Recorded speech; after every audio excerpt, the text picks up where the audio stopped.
Assalamu alaikum, ni ne dai naku Abba Kabi wanda kuka fi sani da Zulabba. Kamar yadda muke kawo muku wannan shiri ra'ayin ƙasar mu a yau. To koyo ga mu nan tare da wani babban bakon mu, bari mu ji daga bakin sa. Me gida zaka iya ga muna cikakken asalin sunanka? To, salamu alaikum. Duba kalli masu kallo mana. To, kuna kallo na?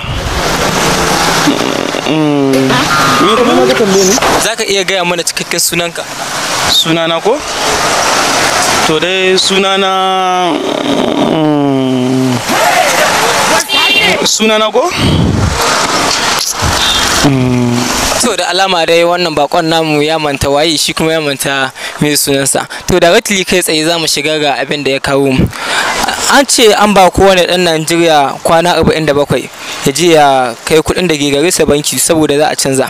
To za ka iya gaya mana ra'ayinka akan wannan canjin kuɗi, shin ka ji daɗin canjin wannan kuɗin ko kuma baka ji daɗin canjin wannan kuɗin ba?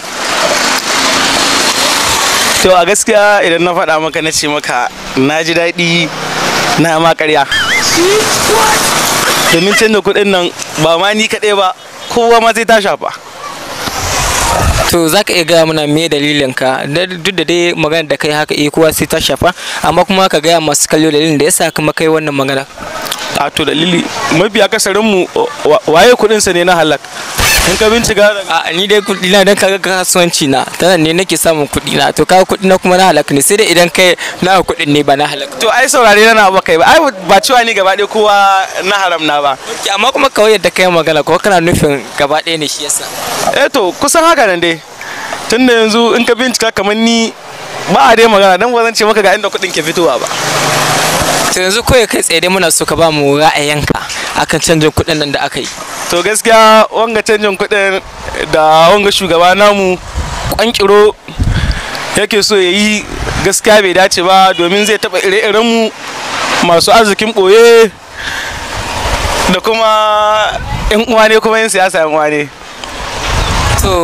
To kuma sai tambaya ta gaba, shin ga lokacin nan da ake ciki ga yanayin zaɓe, idan zaɓe ya zo shin waye zaka ba ka, zaka ba turakin Adamawa Alhaji Atiku Abubakar ko kuma zaka ba Bola Ahmed Tinubu?